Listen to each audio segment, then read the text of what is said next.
In my opinion, James Bridle needs no introduction, but I will introduce him nevertheless. James Bridle is a multidisciplinary artist. He's also a writer. He's written in forums such as Domus, Cabinet, Wired, The Observer, Guardian, I believe. He is also an internationally exhibited artist whose work encompasses themes of military culture, the visual culture of the military, surveillance. He coined the term the new aesthetic, which has caught on and become a really necessary and compelling way of looking at contemporary digital culture and its manifestations in the so-called real world. James, this afternoon, I believe, is going to be speaking about nuclear culture, and we're really delighted that he came all the way from Athens, where he is now based. Are we good to go? Phew. Hi, everybody. Sorry about that, but thank you very, very much for having me here, to everyone who's organised this. Thank you all very much for being here. I know it's been a long day, and I'm the only thing standing between you and beer or whatever else you prefer at the end of things like this. So I'll try and I'll just move along. I'm going to talk about an idea I've been thinking about for a while that only came together really because I was asked to come to this, and therefore it may not make any sense at all, but we'll see how it comes out of my mouth. Does this symbol, by the way, mean anything in North America?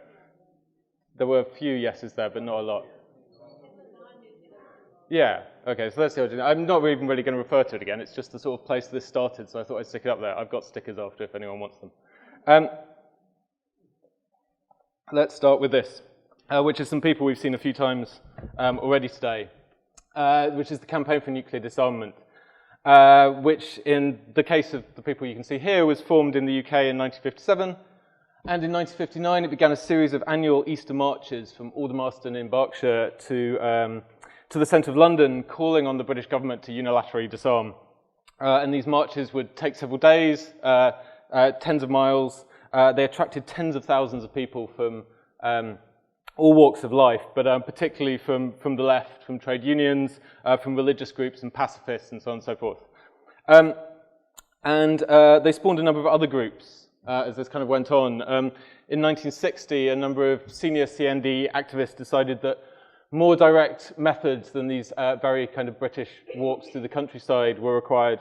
And in order to kind of capture both the media attention and kind of the attention of policymakers, they decided to embark on a campaign of public disobedience and non-violent direct action, and very, very, very intense on the form of that non-violent direct action. The resultant organisation was called the Committee for 100, because it was created with this document that was signed by 100 people. And one of their first actions was a sit-down protest, of which this part of the Ministry of Defence in 1961, when several thousand people sat down in front of the Ministry of Defence, and it went off remarkably peaceably. That's actually, the Committee for 100, by the way, was formed around the nucleus of several people, including Bertrand Russell, who you can see at the centre here, the philosopher, who left CND to form this group. And that one went off quite peacefully. The police started to get more aggressive on subsequent protests and started to pick people up and carry them off and so on and so forth. The non-violence was maintained, but hundreds of members were hundreds of members were arrested over the years, many of them imprisoned. And it was the kind of real birth of non-violence and the philosophy of non-violence in the UK, which is interesting itself. But the Committee of 100 also had some quite innovative projects that I found intensely fascinating, such as the Voice of Nuclear Disarmament, which was a pirate political station broadcasting anti-nuclear speeches and songs. The songs were great, by the way. If you look up on Spotify, if you look up Ding Dong Dollar, it's an album of old CND and Scottish anti-nuclear folk songs, my favourite of which compares the US Polaris subs in the Holy Loch in Scotland to the Loch Ness Monster. The clever thing about the Voice of Nuclear Disarmament was that it was a brilliant hack, which is what it did. It broadcast in London, and it broadcast at kind of 10, 11 p.m. at night, and it broadcast on the audio band of the TV frequency.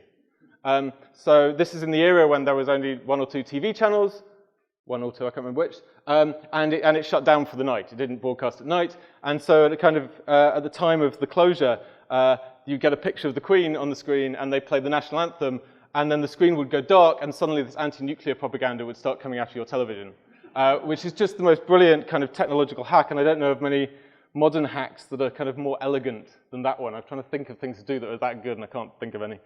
But there was another splinter group within the Committee of 100 who didn't think the non-violent sit-down protests were enough either. And in 1963, three of them left London, 5 of them, sorry, left London and travelled to a place called Warren Row near Reading, which was the location of something called RSG 6, which stands for Regional Seat of Government. And the RSGs were a nationwide network of bunkers that had been built in secret by the government to govern the country following an explicit breakdown in society following the exchange of nuclear weapons. These 5 activists, they broke into RSG 6, they photographed the buildings and they copied documents, and they printed 4,000 copies of this pamphlet called Danger Official Secret. And they sent copies of that pamphlet to people over the country. They sent it to journalists and sent it to activists and sent it to politicians and to universities where it was copied further and spread to more people. And they did that all under the name Spies for Peace. And they threw the typewriter that they'd done it on into a canal and they never spoke of it again. And to this day, several of them have still not been identified. What was quite extraordinary was that this pamphlet was released just days before the Easter weekend of 1963 and included complete maps of the RSGs, including RSG 6, the one that they went to, which was just a few miles from the Aldermaston March of that year that CND were conducting. And so in the event, hundreds of protesters broke away from the previously reasonably sedate Aldermaston protest and went and picketed at this secret government site, and in some cases actually kind of invaded it and had scuffles with the military police. But the real damage of the Spies for Peace revelations was that it revealed the kind of lie at the heart of government policy. A government that had been telling the entire country that nuclear war was survivable, that it was winnable, essentially, while at the same time secretly building this network of bunkers and secure locations in remote locations, which they knew was the only way to maintain any form of order after the complete mutually assured destruction of an actual nuclear war. And this duplicity was unmasked by the Spies for Peace, and it had a huge effect on changing the narrative around nuclear weapons that was prevalent at the time, from a weapon of the state, which was controlled in the service of the citizenry, to a weapon that was essentially uncontrollable, and that could be used by almost anyone at any time to destroy everyone. And I've been thinking about Spies for Peace a lot in the context of the whistleblowing of our current age. And like many, I've been kind of fascinated by and appalled by the revelations which have followed the release of documents from Edward Snowden and by others. But it's important to note that a lot of this information is not new. If you've been following the computer security community for the last decade, the revelations of people like William Binney or Mark Klein, the fact that something like this was occurring was completely inevitable. We hadn't quite seen the inner workings of it, but we knew it must be going on. But it took this particular release to bring its kind of size and extent into the public consciousness, into a wider public consciousness. And there was a quantity and visuality, I think, to this release, which was kind of sufficient to bring the attention of the world to bear upon it. But I'd also argue that this little effort has largely failed, or at least failed to produce any kind of noticeable change in policy or real kind of actual public attitudes, which some of us might have hoped or expected it to. If you look at the situation we're in now, several years after these revelations, which are still ongoing, most of the activities described in these documents are themselves ongoing. And if they hadn't already been kind of secretly authorized, they've subsequently been signed into law and continued without much fuss. Things that were happening within a kind of gray, unknown area, once brought into the light, were actually legitimized. Trevor Paglen has said that WikiLeaks and NSA have the same kind of political mindset. They have the same worldview, right? They have this idea that if you that there are dark secrets at the heart of the world, and if you bring them into the light, it'll sort of just magically make everything better. One legitimizes the other. but I'm increasingly convinced that transparency is not enough, and certainly not when it only operates in one direction. This process has also made me question my own practice to quite a large extent, and that of many others, because I'm also convinced that making the invisible visible is no longer sufficient either. But I just want to show you some holiday photos before we go back to that. A couple of years ago, I went on a wild goose chase trying to find the people who live inside CGI architectural renderings. And for reasons that are much too complicated and long to go into, I found myself here at the Museum of Nuclear Science and History in Albuquerque, which looks kind of admirably sciencey and sort of education-y from the road when you drive past it. But it's basically a massive museum of bombs, and bombers, and missiles, and surface-to-air missiles, and cruise missiles, and hydrogen bombs, and ICBMs, and artillery shells, and backpacks. Basically every single way you could deliver an atomic weapon. And after a while, you start to feel kind of nauseous and kind of blown away that we got through the 20th century without being actually blown away. These are the actual casings of 2 of the 4 bombs that fell on Palomares in Spain in 1966, when the B-52 that was carrying them broke up in midair during refueling. They didn't fully explode, thankfully, although the conventional explosives in 2 of them did, leading to kind of widespread contamination of the area, which is still being cleaned up today and will be for some time. And we'll come back to that contamination long term in a minute. But the nausea I felt in that museum is kind of how I feel about a lot of the world being revealed to us today, an existential dread caused not by the shadow of the bomb, but by the shadow of data and information that surrounds us and kind of waves up against us and passes through us all the time. It's easy to feel, looking back at this kind of stuff, that we spent the 20th century living in a minefield, a very, very, very explosive one. And I think we're still living in that minefield now, one where so much of our kind of life support systems is actually intensely vulnerable. And again, all of this is said from the incredibly privileged position of living in North America or Europe, in which case, in other parts of the world, this stuff is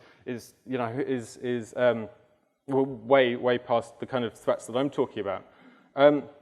But that existential threat, I would call is present within things like critical public health infrastructures that run on insecure public phone networks, financial markets which rely on vulnerable and decades-old computer systems, and everything from mortgage applications to lethal weapon systems that are governed by inscrutable and unaccountable pieces of software that we have absolutely no kind of first-hand or present embodied connection to how they function. This structural and existential threat, which is both to our individual liberty and to our kind of collective society, is largely concealed from us by commercial and political interests. And for me, nuclear history is a really good primer in how they've been doing that and had a lot of practice in it for a long time. Driving out from Albuquerque for a couple of hours into the desert, you come to a place that's been mentioned a couple of times already today as well, which is the Los Alamos National Laboratory, which sits up in the high desert across several flat mountaintops. And it's always kind of presented to us as this secret and kind of enclosed space. But of course, academically, intellectually, and literally, it was a very networked and connected place. Its influence spreads out and connects across the country. And one way it does that, of course, is through computation and through information technologies. As the headquarters of the Manhattan Project, where they were building the first bombs, Los Alamos needed access to the most concentrated computing power of the time, much of which was located elsewhere, both during and after the war. This was one of the most important machines that they went out to use. This is the Harvard Mark I, which was an electromechanical machine, so it contains like moving parts and digital parts. It's heavily based, though the designers didn't really realize at the time, on Babbage's analytical machine. It's kind of part steampunk. It's a Victorian era technology in many ways. But it was used in 1944 to do many of the first calculations on implosive nuclear weapons, which was the type that was used at Nagasaki. it has this particular spectacular look of its own because it was actually designed, the casing for it was designed by Norman Bell Geddes, who's best known for the General Motors Pavilion that's called Futurama at the 1939 World's Fair. It's one of the best looking of the early computers. This one doesn't have quite the look, but it's one I like even more.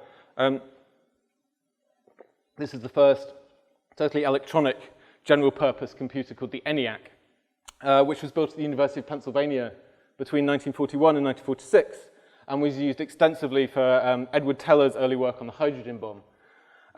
It was the size of it's the size of a couple of rooms, right, with all this machinery everywhere around it.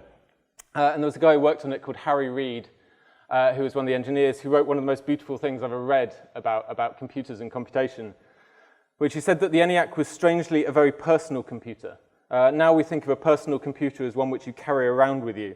The ENIAC was actually one that you kind of lived inside. So instead of you holding a computer, the computer held you. But I think he's actually kind of wrong about that personal computer thing today, because I think we live inside that system now.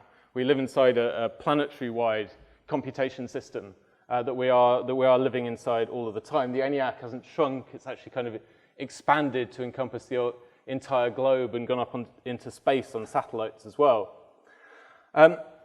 And Reid also wrote about how if you understood the computation, if you understood what was being processed by the machine, you could kind of follow it around on the walls around you, that you could see in the kind of moving, blinking lights around this space, the computation, the programs that were in process, which is also beautiful, but also a privilege of comprehension that only a few engineers kind of enjoyed.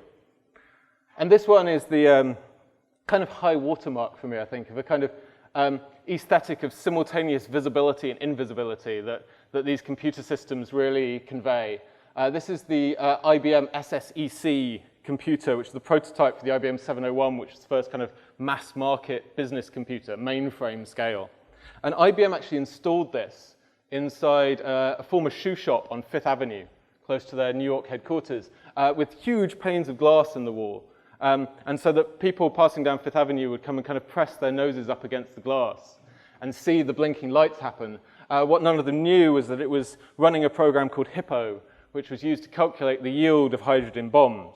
It's the first full simulation of a hydrogen bomb, completely classified program, running in full view of everyone on Fifth Avenue without them having any idea what was going on. It's visible, but entirely illegible, completely unparsable to those without the privilege and access to see it. And this is where we are today, the virtual bomb site, which Joseph mentioned earlier.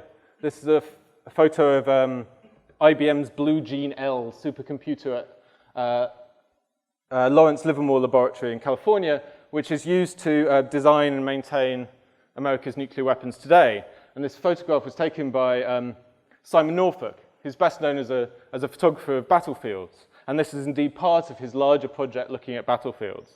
And that the space within these machines, as we've heard, is as much part of the battlefield as any tank or gun, that these are war machines. But of course it looks like any other computer stack. And this is also where we are today, imprisoning these kind of open architectures inside tiny, inscrutable machines that we're not supposed to open. And the history of computing is a military history, and it's a nuclear history, and it's this history of obfuscation and inscrutability. And that's why we end up here, because that history is entirely complicit in a surveillant present.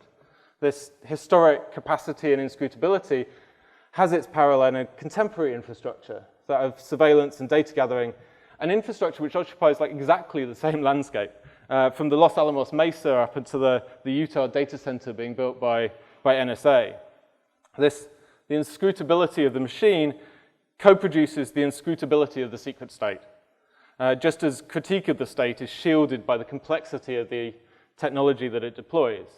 And it goes far beyond like the secret state as a kind of paranoid subject. It's entirely within our model of technology, of information gathering, of computation, of big data, and of ever-increasing ontologies of information that are affecting destructively our ways of thinking and reasoning about the world. I went to another early computing site recently. Told you it was holiday photos. This is Bletchley Park in the UK. which was the home of Britain's wartime code-breaking efforts. Alan Turing, whatever that movie's called, that stuff, that was here. That movie contains a lot of mistakes, by the way. So this is, Bletchley Park, home of the successful operation to break the Enigma machine and a whole bunch of other kind of cipher and surveillance breakthroughs. And Bletchley Park is now a visitor attraction, and it's a sort of horrific austerity theme park where they host 1940s fashion theme days and exhibitions based on that movie.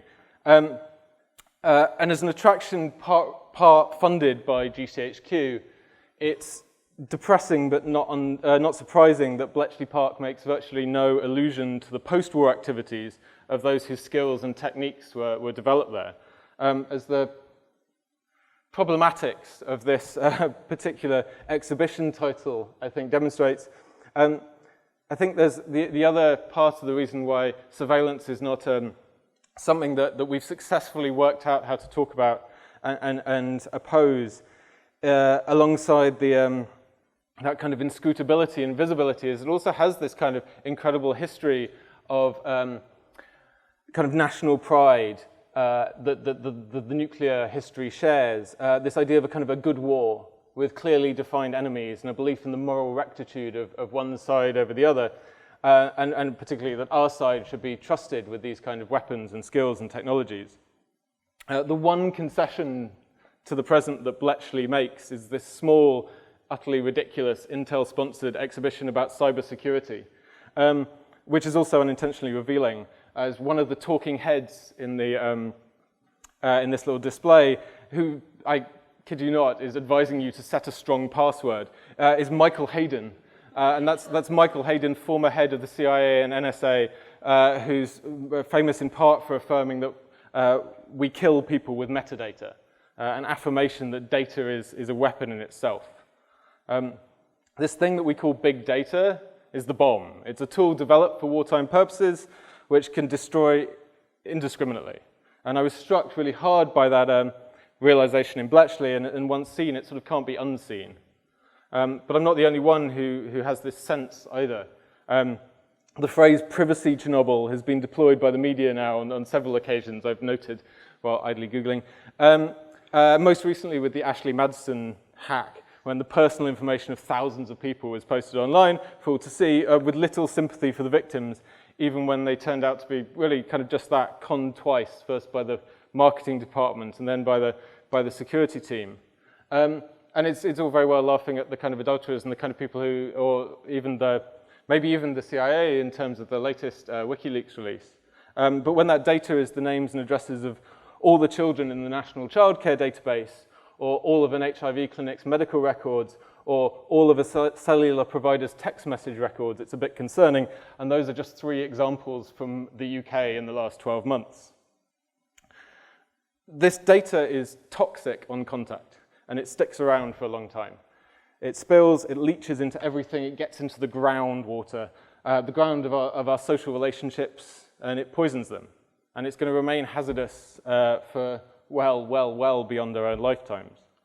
And while I can sound alarmist about that, and recognize I'm at the extreme end of attitudes to dealing with that issue, here's the thing, I don't think I'm going even nearly far enough.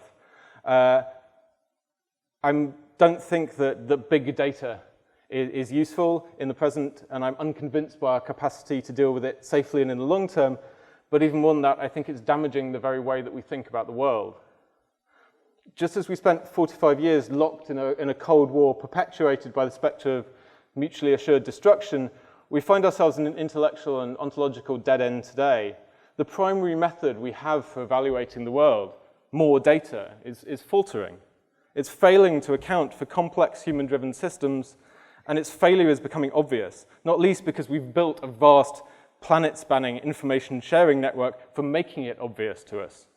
The NSA WikiLeaks example is one example of this failure, as is the confusion caused by real-time information overload from drone surveillance, which Derek Gregory mentioned. So is the discovery crisis in the pharmacological industry, where they're discovering that billions and billions of dollars of computation and data gathering is yielding ever and ever lower results in terms of drug breakthroughs. But for me, the most obvious is that despite the vast amount of information we now have access to because of these networks ourselves, they're not allowing us to think about the world in better ways. In fact, they're driving most of the world and most of us towards conspiracy theories and towards fundamentalisms, which don't really kind of survive in this environment. They seem to proliferate. And as in the nuclear age, we're learning the wrong lesson over and over again. We look at this mushroom cloud and see all of this power, and we just enter into kind of arms race over these questions once again. When what we should be seeing is perhaps the network itself in all of its complexity. And when I talk about the network, I mean like the internet and us and the entire context, because the internet is only the latest, but certainly the most advanced civilization scale tool for kind of introspection and analysis. The most extraordinary thing that we've built as a species thus far. And to deal with the internet is to deal with the infinite library and the inherent contradictions that entails. All of our categories, summaries, and authorities are no longer sufficient, and they're almost literally incoherent.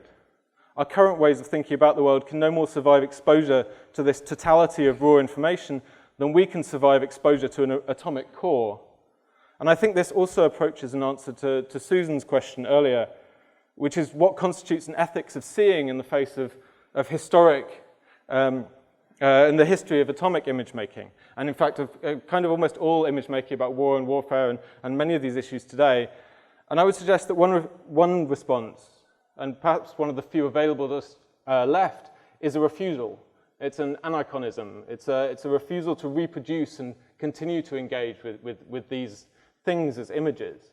A recognition that these images and image-making practices are also toxic, that they're radioactive, and that they too need to be buried and surpassed. I want to leave you with two final images. The black stack of Enrico Fermi's Chicago Pile No. 1, which we've already come across today, site of the first man-made self-sustaining nuclear reaction. This photo is one of the precursor or experimental stacks built from these carbon bricks. And the Cabinet Noir, or Black Chamber, first inaugurated by King Henry IV of France in 1590, revived by Herbert Yardley in 1919, and finally given literal and solid form by the NSA and the architects Egger and Higgins in 1986 at Fort Meade in Maryland. These two chambers represent an encounter with two annihilations, one of the body and one of the mind, but both of the self. We've built modern civilization on the dialectic that more information leads to better decisions, but our engineering has caught up with our philosophy. The novelist and activist Arundhati Roy, writing on the occasion of the detonation of India's first nuclear bomb, called it the end of the imagination. And again, this revelation is being literalized by our information technologies. We have to figure out a new way of living in the light of the technologies we've built ourselves, but then we've been trying to do that for a while. Thank you very much.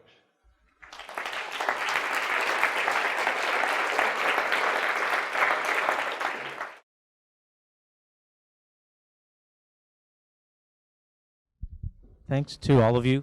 It's very thought-provoking. My question is for James, maybe to address Anonymous. When you talked about all of this data that's available to us and the way in which it can get leaked, as someone who's an activist, often the people who claim the term anonymous do things that seem very inspiring, revealing the police officer who shot somebody recently in Montreal, revealing the addresses and names of police officers. So there's this subversive quality to it all. And of course, we look at Chelsea Manning and Snowden as heroes. So you seem to be problematizing that a bit. And I'm wondering if you could address that specifically in terms of that kind of left-wing or perceived as left-wing subversion by people like Anonymous or other whistleblowers or leakers. I wouldn't say much to that, except to say that I don't want to completely invalidate the entire history of the power of surveillance and the power of turning this image making back onto the image makers and all of those interactions that are kind of possible within that. But for myself, I think we have also become stuck in a loop between those things that doesn't sufficiently account for power within those relationships, that leaves us vulnerable constantly to kind of strike and counter-strike and an arms race, which is a big part of all these kind of discussions we've had today. Those practices will continue to have huge amounts of power. And whistleblowing remains incredibly important, and so does photography in the context of writing human rights abuses and all those kind of different ways in which it can work. But it's also not enough. It's no longer enough because it's in part because it's a focus on. For me, it narrows the field of view increasingly. I think actually I'd really like to hear your position on this, in terms of what you're saying about not making single photos anymore, or not, so to talk about this kind of not focusing on the single image or the single revelation anymore is also a recognition that they exist within, I'm just rambling now. I don't want to invalidate those practices. I think we're starting to see that they are insufficient in the long run, and by the long run I do mean species length time, so it's not like time we should dump them right now, but I think there needs to be a wide discussion about what follows those practices.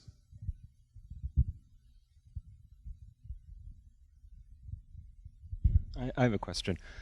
I've been thinking about something listening to all three of you, in terms of something Joe said in his talk that I can't get out of my head, which is that nuclear testing has turned into actual warfare, and that there's a kind of collapsing between the test, the preparation, and the act itself.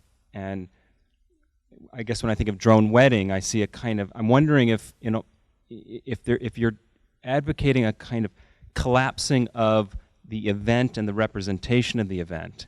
And then I see in James, your piece, in your talk, and I don't know yet how I feel about this, but it seems to me, correct me if I'm wrong, that you're saying it's not just an analogy. Big data and radiation and toxicity. That you want to somehow expand the category, or at least produce it as a generative category that might repoliticize us. And then it leads me to to Palestine, and I'm wondering what that kind of move might mean for you on the ground. If it's something that could be if that's something you might want to reject because the struggle that you have right there wants to hold these categories separate. The category of being there and the representations of it, or if it's something that maybe also might be mobilized in your own work. I'll take the middle part in relation to drone wedding, and I think very much that was part of the strategy, which is also why we decided to stage wedding, and that for a while it was hard for us to sort of almost separate the actual outcome of the piece and the actual performance of it as well, because the performance was as much the piece as what ended up being the 8-channel work. And just sort of being in that space and having this wedding, having this drone, having people interact with it, was in a way trying to understand it, not so much deconstruct the power of that drone, but to at least sort of crack that open a little bit to understand it. And certainly, I think there was, we weren't thinking about it in terms of bringing the war home, but we were trying to collapse some of those very broad distinctions made between over there and over here, in the sense of talking about how this is pervasive, that it has completely different implications for us, but that it is part of a larger network and a larger mechanism. So. It's very complicated in Palestine, dealing with image. And through my work, I've been experimenting with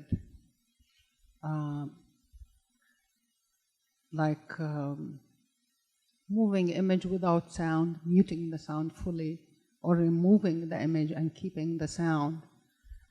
And this has to do with the Western culture, how it's really based on vision and denying the other senses, if I'm understanding your question.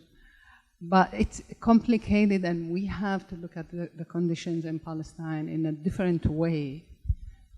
because you have a colonial regime that practices oppression on a daily basis, and it fights the image. It's covert operations, what they do, like just drawing a line in any piece of land within colonized West Bank would mean it's a military zone, and military zone, no photographing allowed, for example.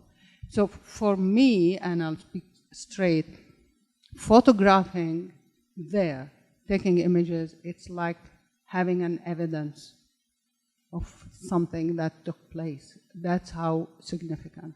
On the other hand, conceptually, I am very much interested in the effect of sound, because it ties us together as human beings everywhere, anywhere. The sound itself, without the image, it removes all biases, all stereotypes, and it just connects us to the feeling, the feeling of fear, the feeling of excitement, any form of feeling.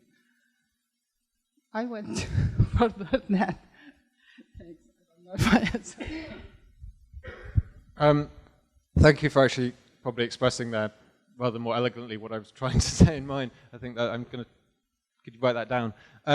But I would to say about that collapse is important to what I'm thinking about, and it comes from two explicit or more things in my work. The first one of which is working with drones and looking at the history of what a lot of us have been talking about in terms of that, and watching specifically the kind of what's been called the Palestinianization of the whole world, which is not, I hope, to denigrate the Palestinian experience as part of it, but the way in which technologies developed in that crucible have been spread out across the whole world in many ways. And the fact that technology is an encoded politics that can then be redeployed on multiple different sites to kind of carry so many of those different actions and ways of seeing with it as it goes. The second part of that is I did a project last year where I flew a massive military surveillance balloon over South London. And I put a camera on it because aerial photos are cool, and because I wanted to interrogate the notion of the view from the air and the sky. And then I had to take that camera off it because I was doing more surveillance. And I got to a point with that project that I felt I could not make any more images at all, because every image that I was making in the course of that project was a surveillance image. And it led me to this kind of block in the work where I was like, how do you make work about surveillance that doesn't do more surveillance? How do you make work about vision systems that doesn't perpetuate the mechanics and the politics of those vision systems? And this is a project that I think many people have run up to in various ways. But exactly that for me, that so many of these practices, including the very base kind of invisible, visible type trajectory, felt complicit with those kind of structures. As we heard in the talk earlier of how much of our vision systems are the products of nuclear explosions. That multiplied 1,000 times over. I'd like to invoke my privilege here by asking a question to James, which is how then do you make art after reaching the conclusion you reached in this paper? Is it over? No, obviously not. That's what we're all here to figure out, but I'm not going to pretend I have a direct answer to that question. Yeah, I mean, similarly, I think we all have hit walls for sure. And I think that, you know, it was so striking, I think, in Rahab's work specifically, when you just don't see the image. And I've always remembered that piece, and it's such a powerful piece, because once you remove that image, you know, you start to put your other faculties into it and you work much harder. But we are so overwhelmed and bombarded, and which is why I was saying in my talk as well, it's like, where is that space for us now? And I think that that's something that we face pretty regularly now as artists. I don't think you stop, you just sort of keep trying to dodge left and right.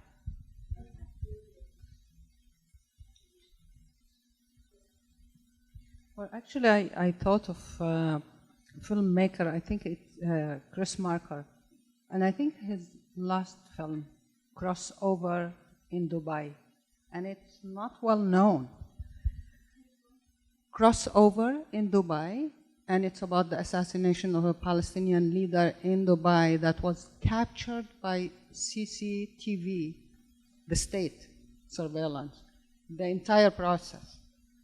So he just took the footage and changed the sound, inserted a well-known piece of music, and made it his work. But it's loaded with meanings and thoughts about how surveillance, like while you're recording, your surveillance, the surveilled, etc. It's a cycle.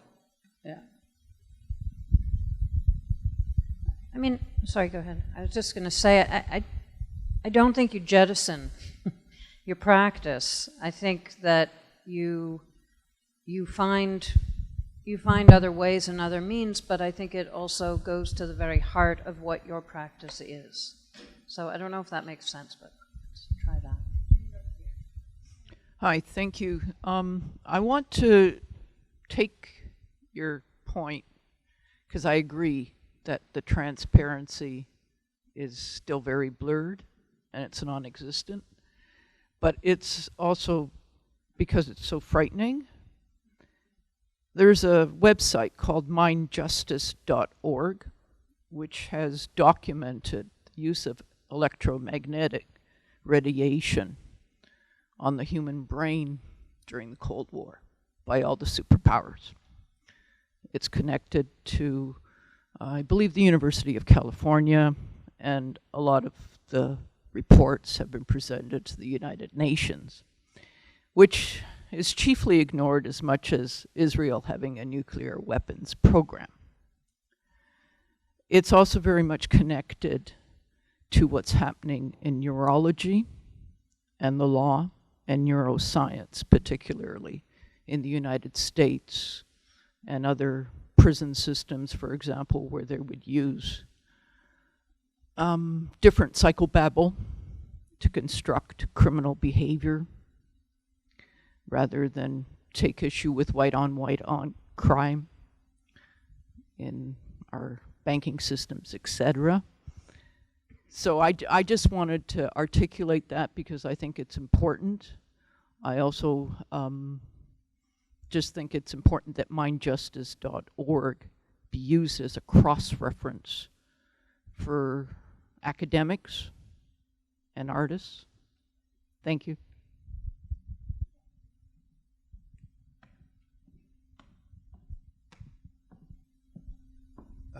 Yeah, thank you. Ian Bowl here.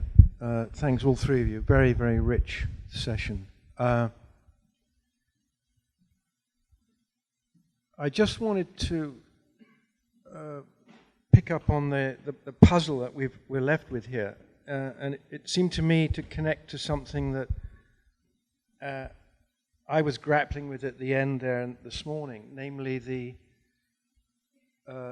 perhaps the end of the Enlightenment project. I mean, Chomsky is a classic of someone, I think, who still believe that you can tear the mask off power and then, you know, things will crumble. It's just, it isn't happening. I mean, maybe you can surprise the ruling class once a generation.